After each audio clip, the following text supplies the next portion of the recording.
Let's go ahead and get started. Gonna cheese hat ya adi Johan. Hatu yak which in chasati ya you get welcome everybody. Thank you for coming today. We feel excited to be together again. Today we're continuing our dialect series, our introduction to dialects.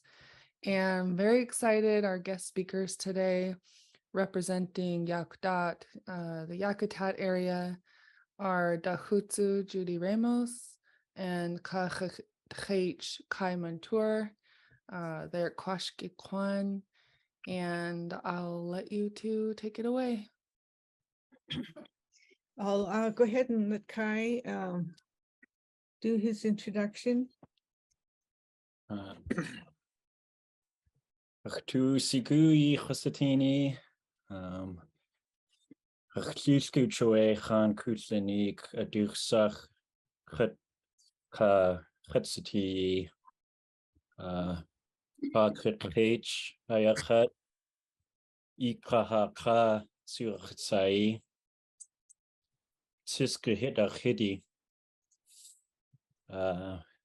Genech kwan ka ik kaha kwan ka kwaska kwan hasati Achtla dutla chusha Elaine Abraham Udu Sagun Achtla du ish Uchjachuish George Ramos Udu Sagun Gunachu Luknachadi Dachran Chatsati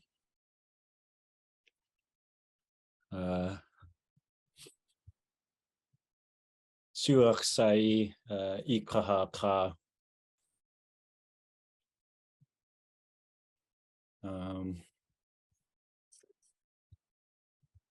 My name is Ka Kutch. My name was given to me by my grandma, Chusha Elaine Abraham, and I was named after her uncle, George Bremner.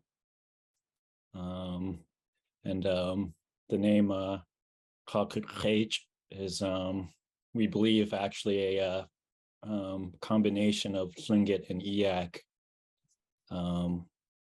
The Lingit part is Ka, and we think the name means the man who brings war.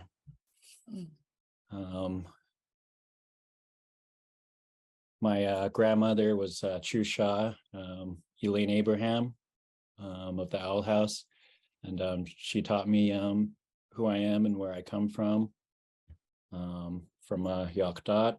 Our clan is the Genech Kwan, also known as the Ikaha Kwan and the Kwashka Kwan. And my grandfather was George Ramos Uchjachuish, and he came from the Frog House from the Coho clan in Yakutat. I'm happy and honored to be here and just share what little bit I know about our language with you. Sheesh, the Hutsu Yuhatuasa, Yek na Yachat, Kashka Kwanka, Kunekwana Yahatisku Hida Yachat, Sutna Hati Yati Yachat Ka Tekwidi Dachana Yachat. So my Klinga name is Dahutsu, which is named after a very old Yakutat shaman who's prophesied the coming of the Russians. My my mother's Chusha, and my father's Wichtahui. She's Khati from the Frog House, and my grandfather is Olaf Abraham. He's had three names, Yan Ish, and there's three people that carry his name now. Is Morgan Howard, Joe Nelson, and Will Micklin carry his names. My grandmother is Janat Pla. We're from the House of the Owl.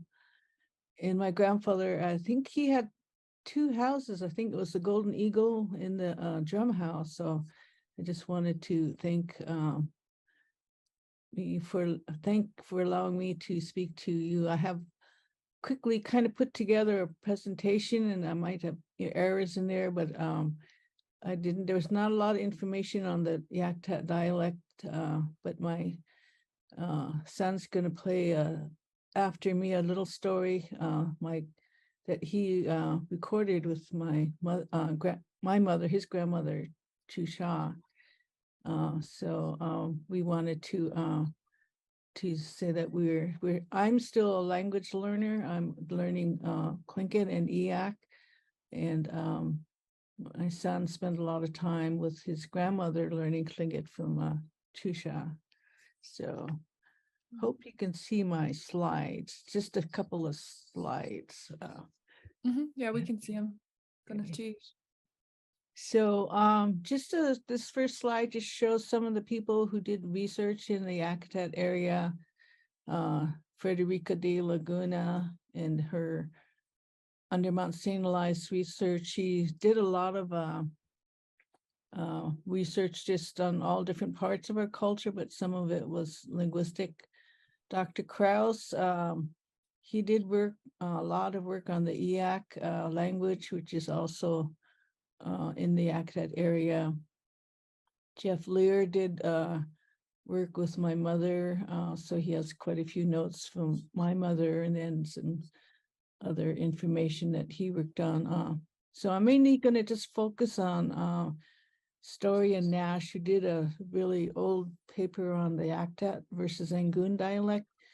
And just to give an example of some of the slight dialect differences between Yakutat and the other communities. So it's not a very big difference, but there's a few dialect differences.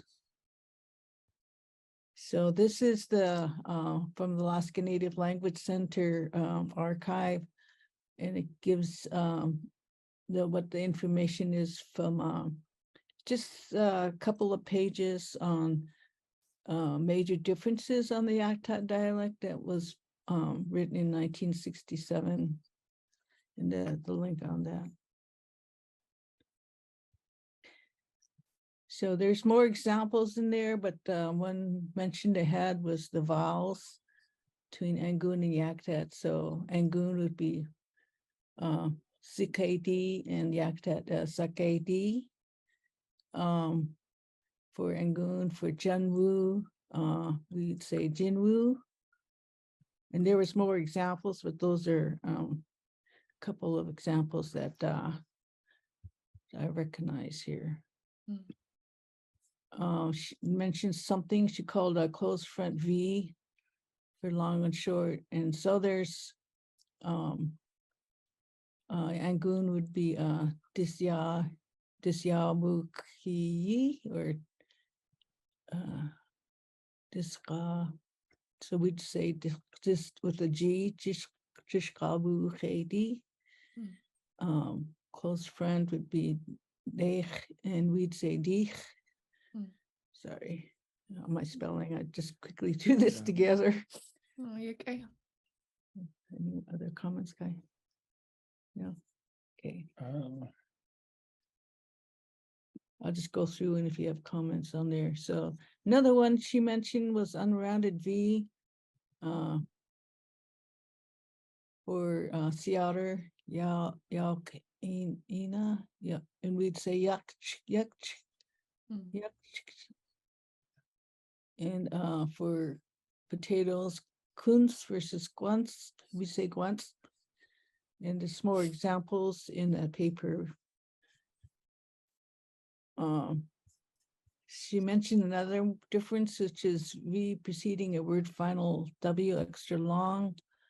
There's V preceding a word final with a W of extra length. So Siu, Liu, Tao. I can't say that last one. Tao. Sorry for my typos. So glottalization for Angoon, we guntas, and we say guns.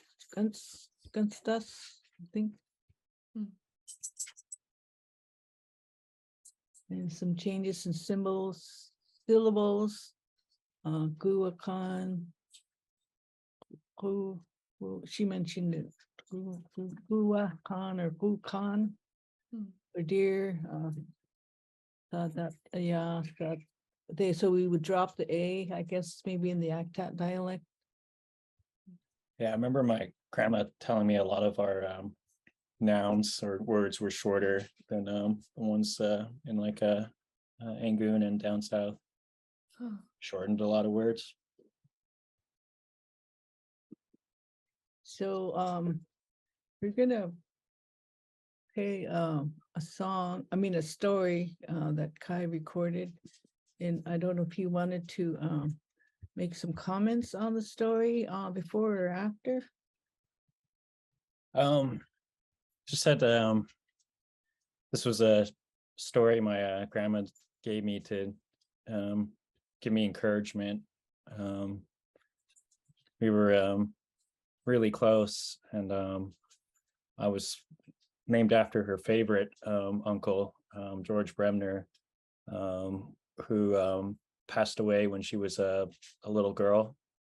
But she learned a lot of old Tlingit from her uncles, because I guess they all really like to spoil her, and she liked to tell me to give me courage that I was like this little bird that was brave without looking scary. And yeah, this is like a QKD, like a parable to learn from. Outrage. Ach, that's fun. Ach, Kapsai, my grandson, the name of my favorite uncle, George Bremner. Titskuk ayo. Titskuk. It was a bird, the smallest of all birds. Yewe kanahain, kotandea kunahain. It is beginning to be springtime. Kakandea kunahain. It is beginning to be summertime. And then tiny little brown birds came out. The tiny one found a lake where all the snow was still melting. And the little bird started to akayeg away heen. Yate, ways to yate. We akuha ito and the keuhi. Little bird would come up and she'd grab it with her tiny little claws and hold it down. And she was claiming that whole trail. And pretty soon you could hear hoots away, ye not good.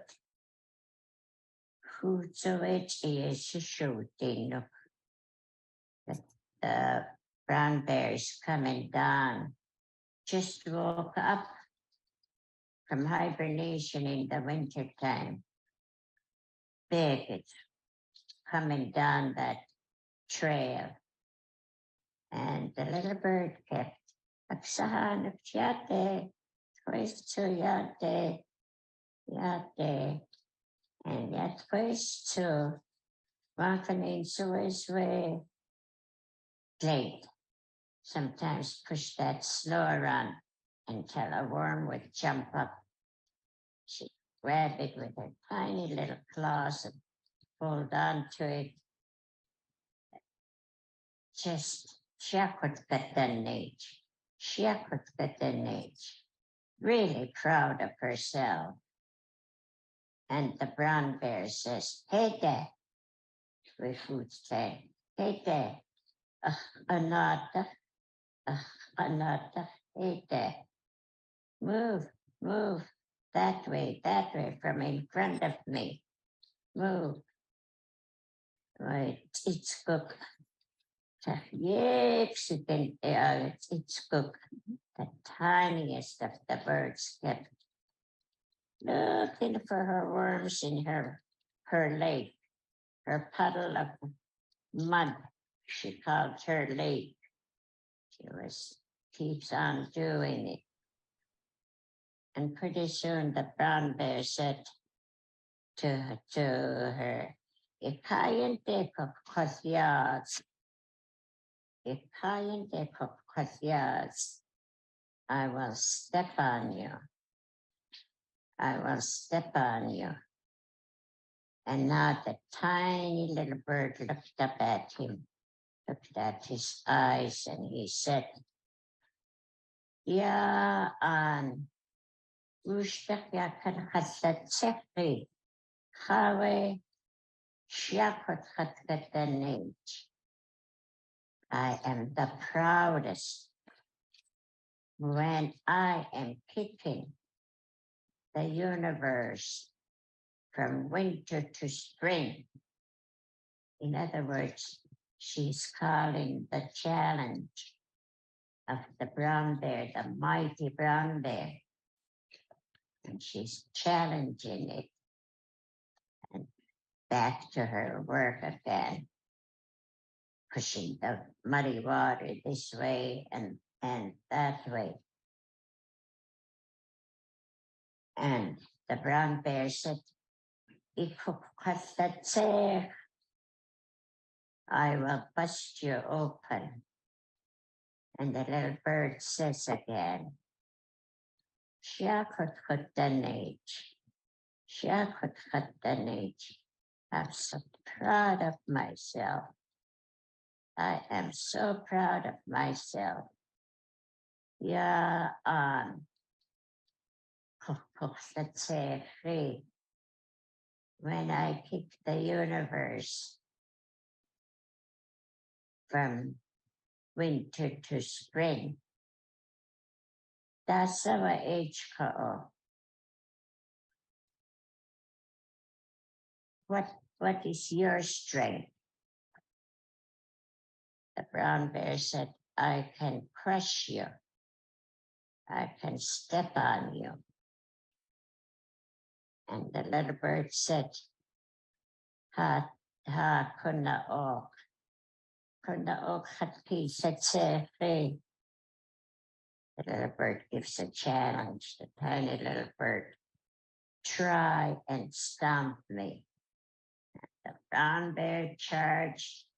The little waist lifted his big paw. A cook satse waits its cook.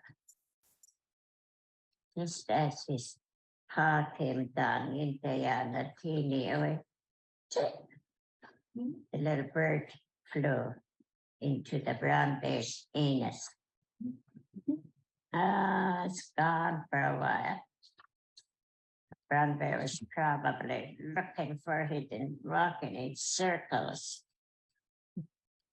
Pretty soon she come flying out with the end of the intestines.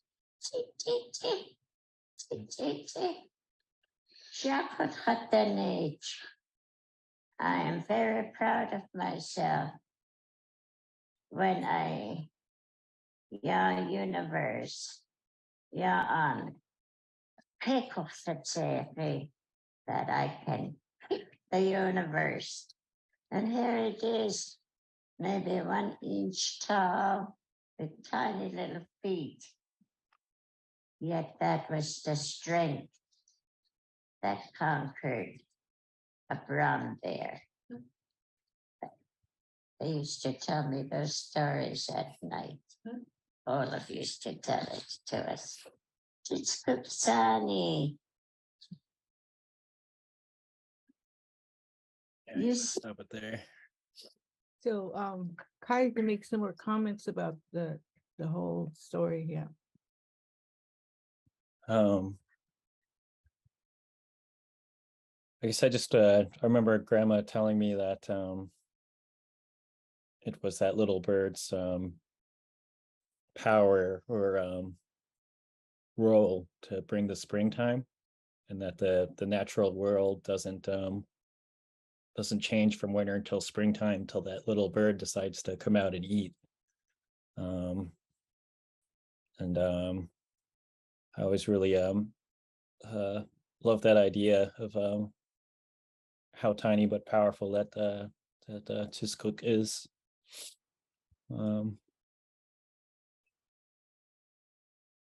Yeah, there's a lot of important parables in there. But I think it'd be really cool just to think about the certain phrases that she emphasized and kept repeating in there. Did you want to mention some of those, Kai?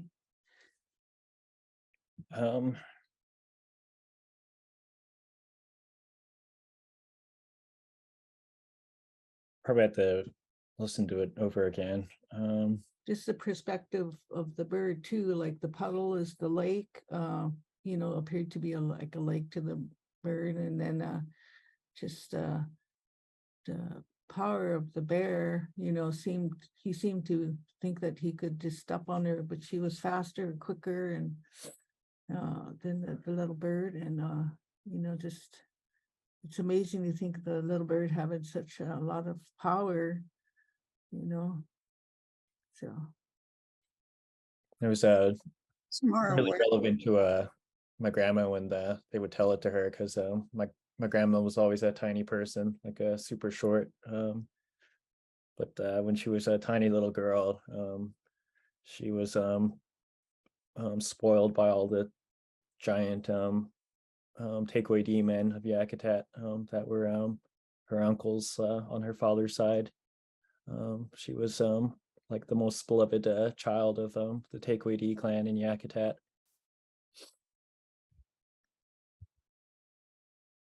Yeah, I was more aware of the way Lingit people speak, and I thought it was really telling when she was describing the bird Yixigink.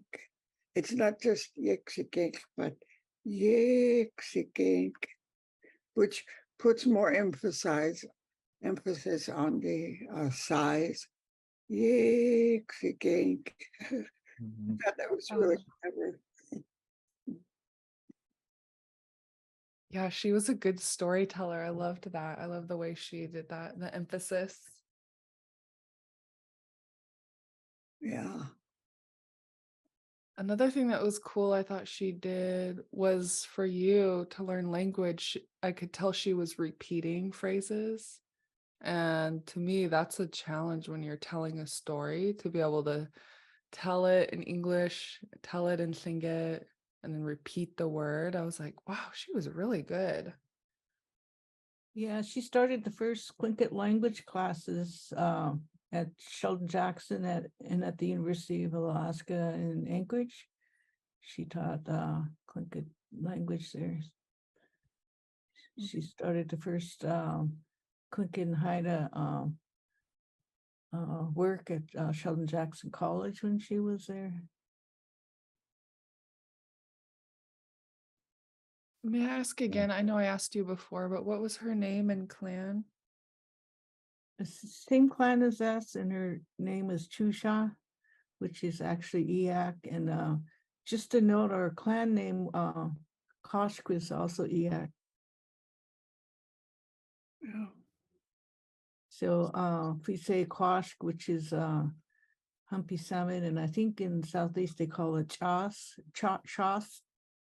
Yeah. but we use the Eak word for humpback salmon in Yakutat. Oh, cool. I Huh. heard a real interesting difference when Kai was introducing himself and Lingit, if you can do that one phrase, give us your name, Oh, the way you introduced yourself. Could Kate Shayachet? Ikahaka Tsuach Sai.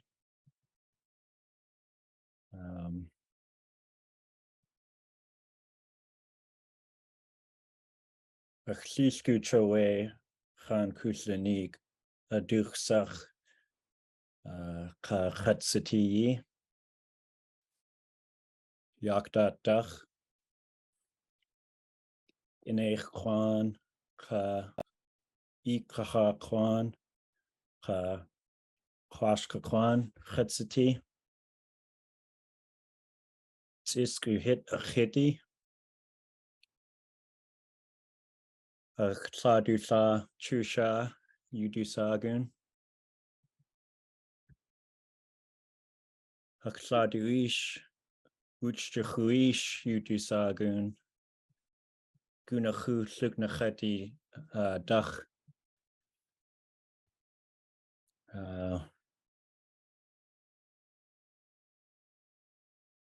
Achlichtlein Yanish Yudusagun Ontlein Takeaway Dach.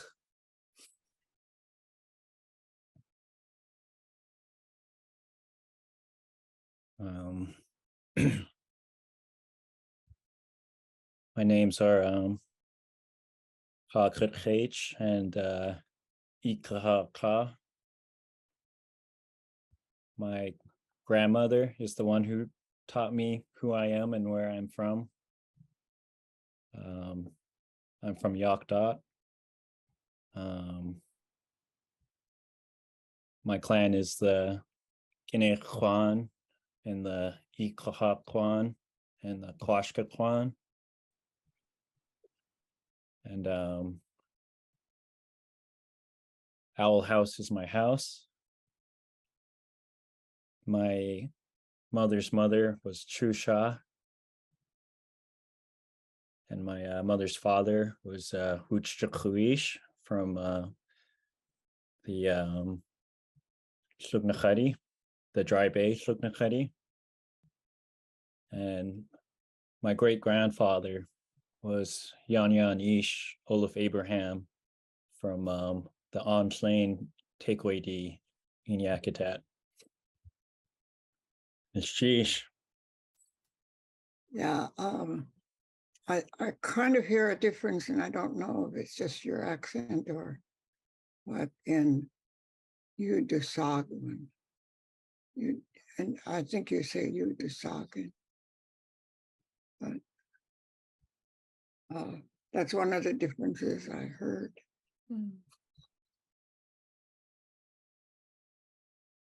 And also, I think when you say you do a sub, that we are careful to put that W on the end, but it sounds like you dropped that. So, but it's still recognizable when you think it. It's sheesh. Yeah, I don't think we have very many speakers of our dialect left, because the passing of our elders, and they did have a language project in Yakutat, but that they don't have that program going anymore. But just growing up, listening to the elders speak, I do recognize the difference just from what Story Nash had said. But I think we were progressing more towards the Juno dialect, because that's the one that's mostly spoken now. Yeah, the northern dialect. I don't know if I must have gone to Yakutat when I was little, because I kind of remember your great grandma, Kyle's great grandma. She Susie, like she was real tall. Was she tall? Oh, good. Maybe Susie, because I was little. no, Susie was small, just like mom. Her- She wore really thick glasses. Oh, Sadie, or Sadie Masters had really thick glasses. Yeah. Uh-huh.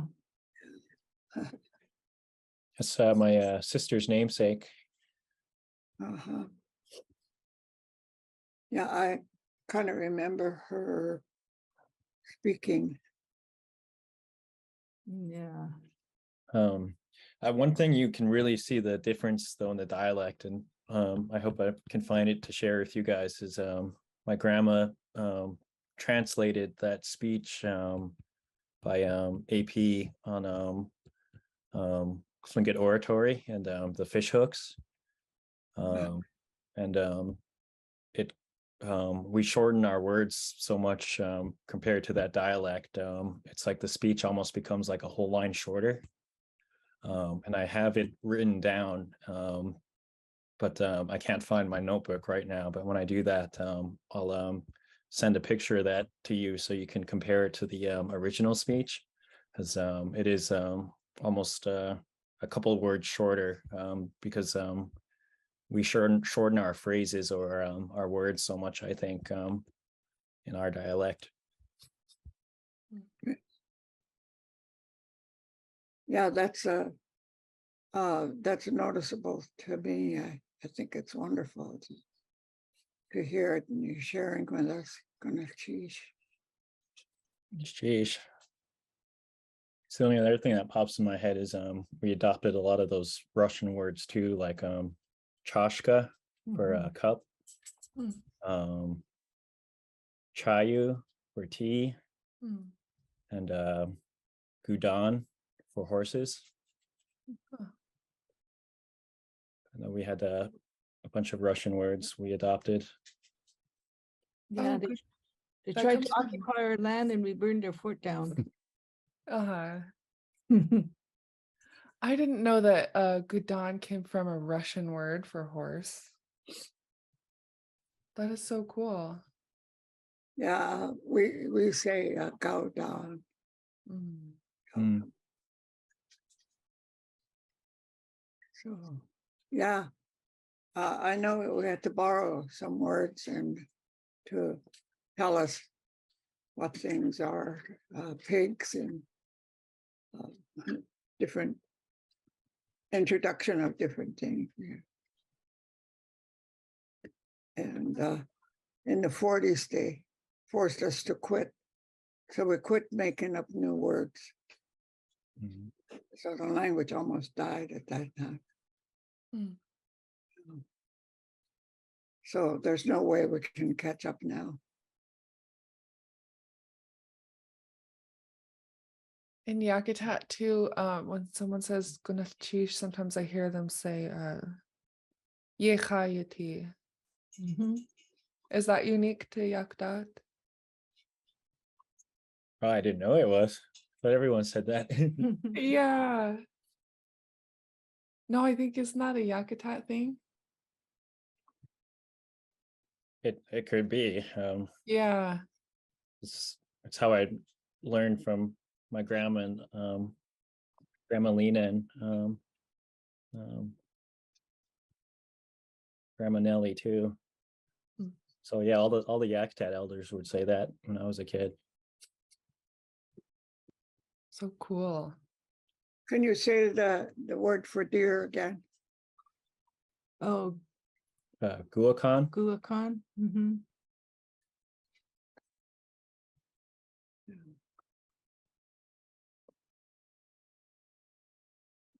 Yeah, I think the word for sea otter is different too.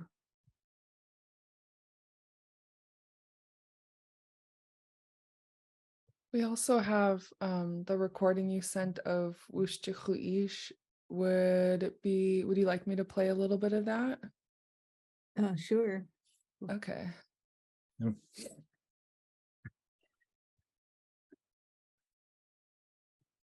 Before we jump into that, did any of the students have any more questions or comments?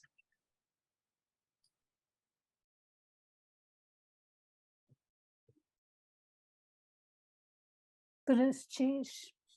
Thank you for being here. Really grateful for all your sharing. Goodness, Cheese. Chaiti, yeah, thank you. Yeah. Okay, here we go.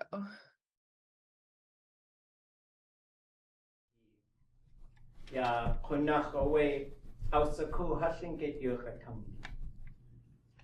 Wash dech dis shuwachichen Uchana ya ututlatin way movie aya wush jihu kakajakti wush has khawsha adat away ya tlingit posti yi katlingit yuchatam. Stukla khatati adya guti achka benis away ach tuasago has to eat the tan adat aya chatakataya etuasago adat haposti kaha yuchatam benis cheese plain aya benis cheese eat koha aya yidat yi skun wani aya benis cheese okay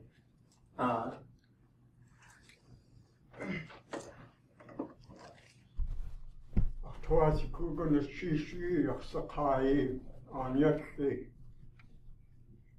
Ha itikawu suk. The one who's going to come after us. Ujayu denayu. Gotkena kish.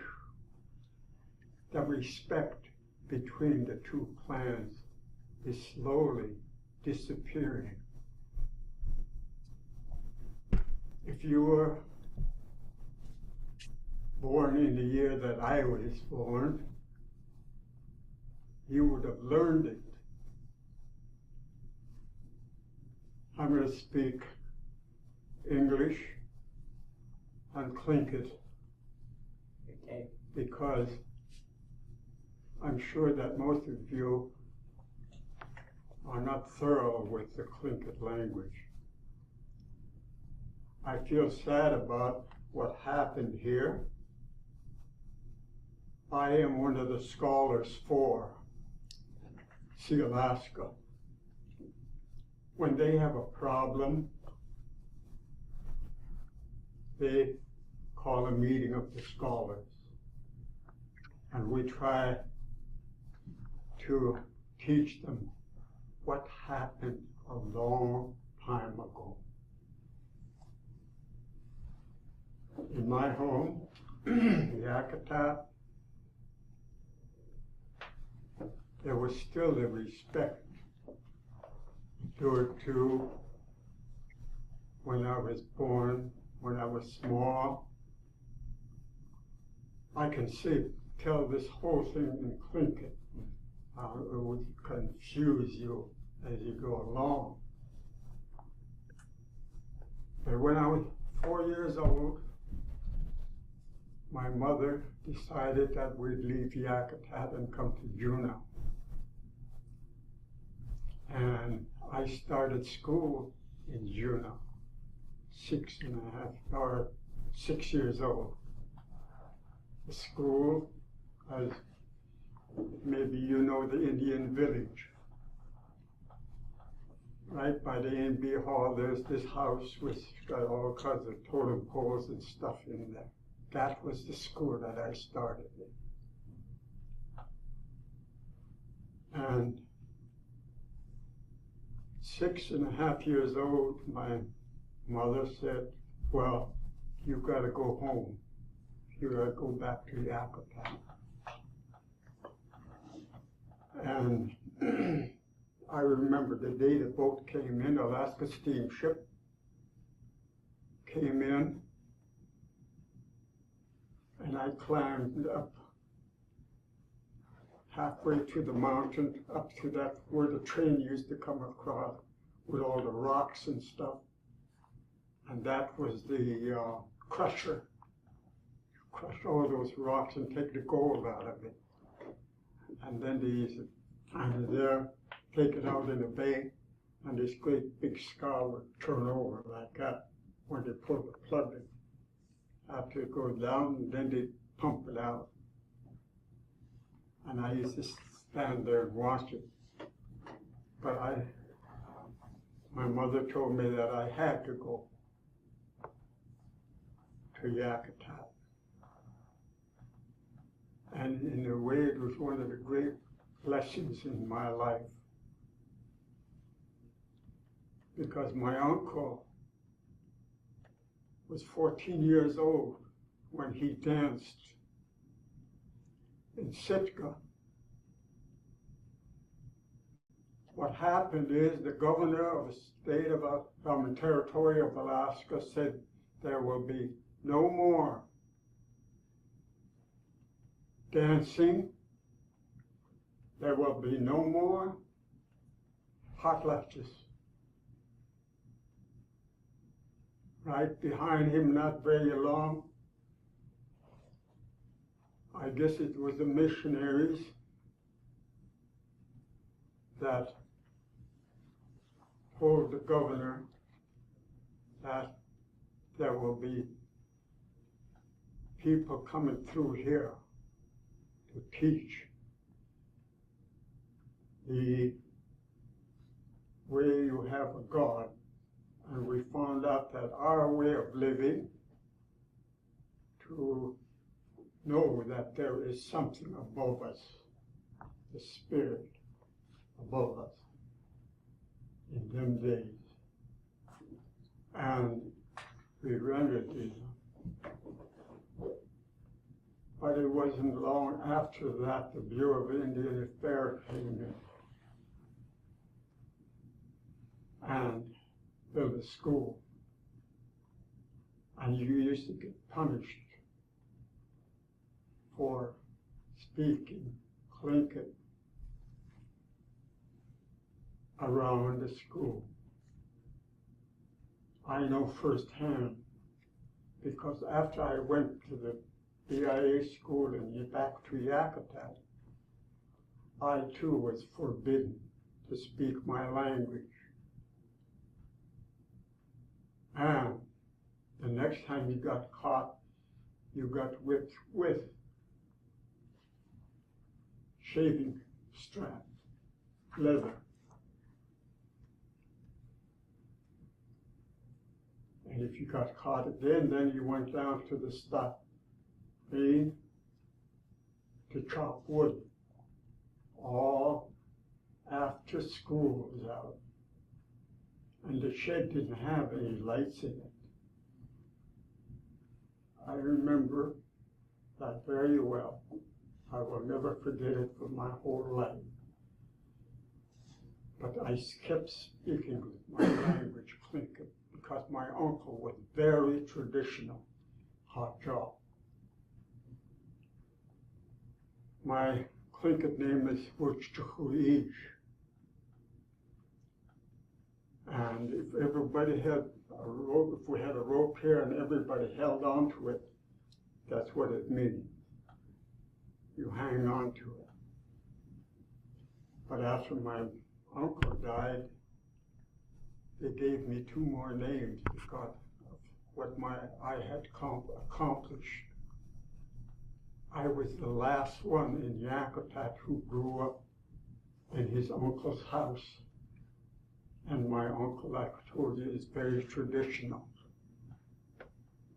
You do the respect to all the elders. You help all the elders. And you help all the little ones that's coming up behind you. You take their hand. And you live by the creed that was given to young men from the time they were 6.5, 7, and going into 8. You could go and live with your uncle. You don't live with your family because your family is going to make you lazy. That's what they believed then. And that's the way I grew up. I learned the parable stories, a lot of the parable stories. I learned the way the raven taught us. And Raven was always trying to wrangle some way, somehow, wrangle food from people. And as I started working for the airline, I traveled part through Europe. I started part through the Far East. But then I discovered something in London. I went down to the Towers of London, they call it. And the Towers of London is where all the crown jewelry is. All the crown hat, capes, batons, the door on that building is as small as a steel door, that thick. Once you step inside of there, you cannot stop walking. You have to go through there, but at that same time, you're trying to see everything that the king and queen use. And when you come out the other side, down at the lawn, there's some beef eater guards there. They got that flat hat on top. It carries all the, look like they carry a spear and a long tonic. I was watching them, then I noticed something in the back of them. And I had to walk all the way across there and ask them, how come you're guarding those ravens? There was ravens in those cages. And the guy said to me, we here in England believe that if those ravens disappear from there, Britain's going to fall in the hands of an enemy. Smart raven, I said, always wrangling something to eat. They feed him, feed, take care of him. But that, then and now. I often wondered why a man could condemn the belief of another man. We believed in the spirit. We believed the animals got spirit. All of these things. And when I started working with Sea Alaska on Satsini, theirs was to go to extent to teach leadership.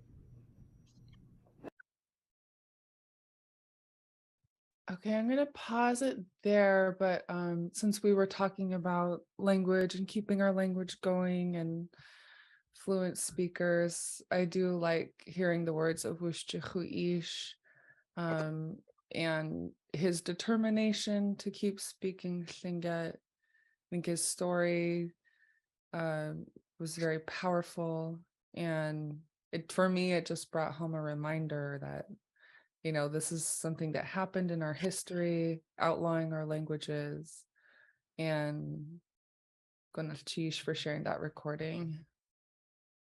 Wow. Yeah. Okay, gonna choose.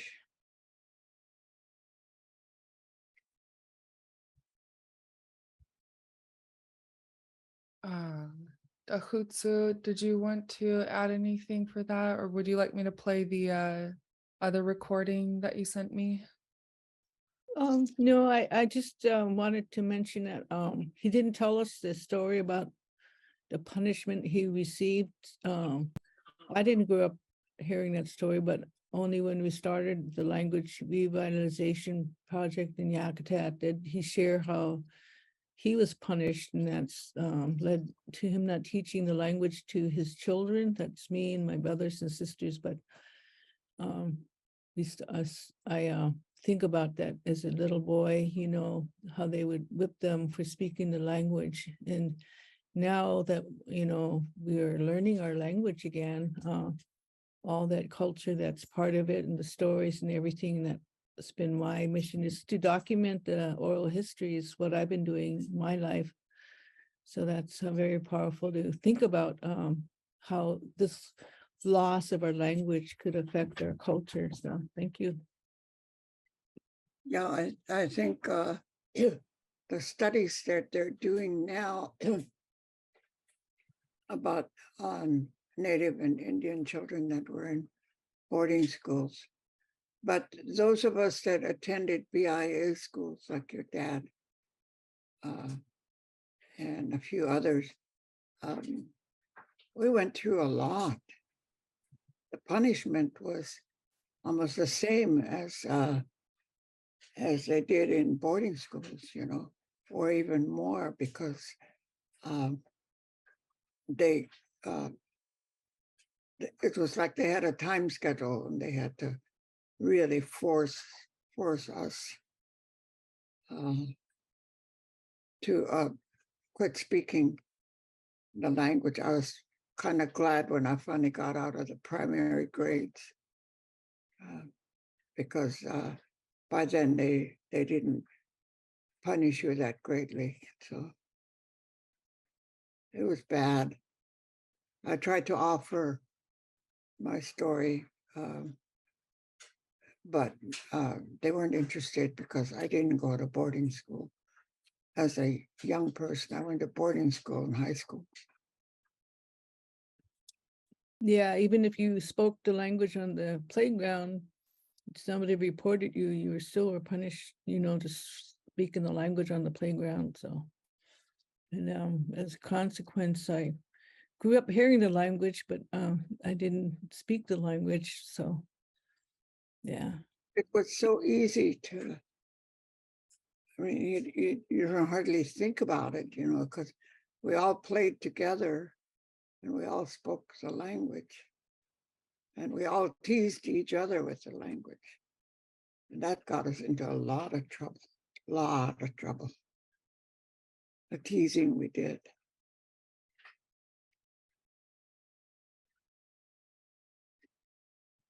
Yeah, I think it's important for people of my generation, as we kind of mend our transmission of language and our relationships to it, that people of my generation keep in mind, it's not just language, it's not just words in a recording or on a textbook, but people that pulled through very difficult times, difficult childhoods.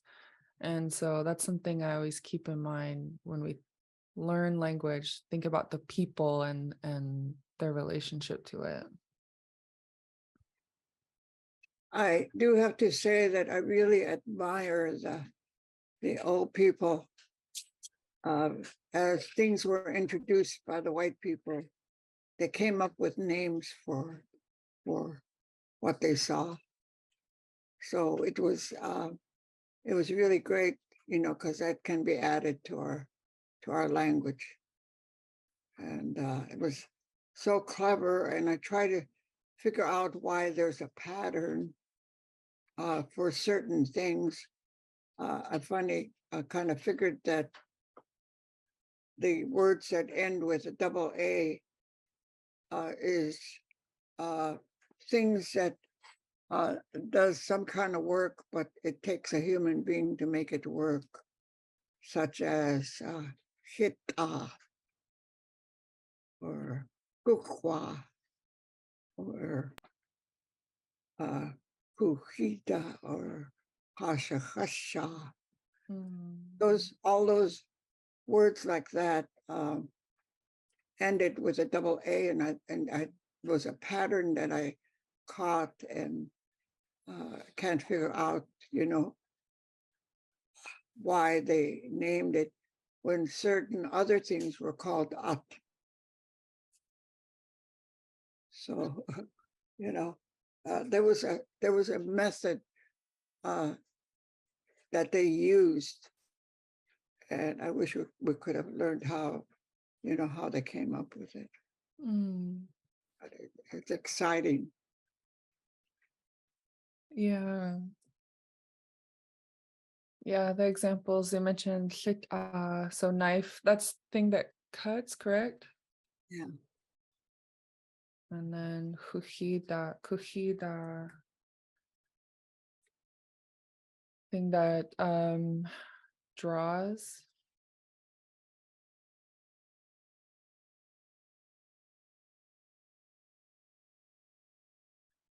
Hasha, scissors. Yeah. That was a favorite of my students. Yeah. Hasha, hasha. Hasha. And I know we only have a little bit of time left, but Dahutsu also did send this episode of a podcast of Lingit language with Wushchihu Ish and Nakich on. I'm just going to play it for a little bit for folks. Gunalchi Shaya Ia Achi.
Gunalchish. Gunalchish.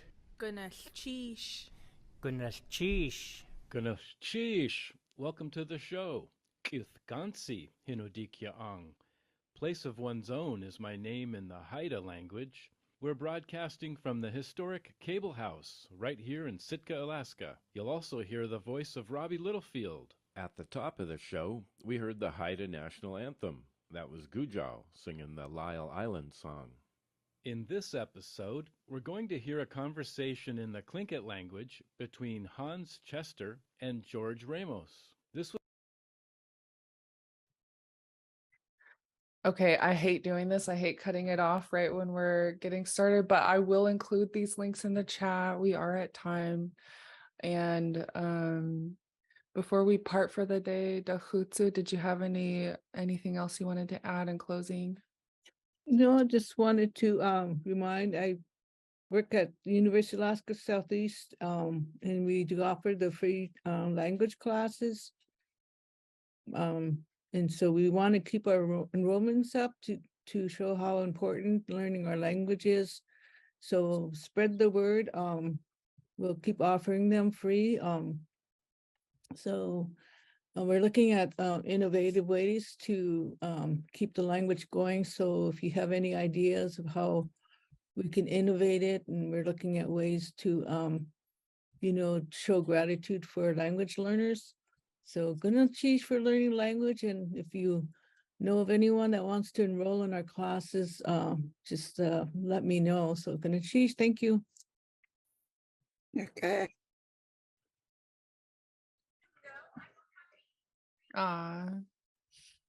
Hatuya. Oh yeah, go ahead, Naksati. I'm going to see. Okay. Kunakoe hatu yik e sautu achi da hutsu ka masai do sauklinge renach isai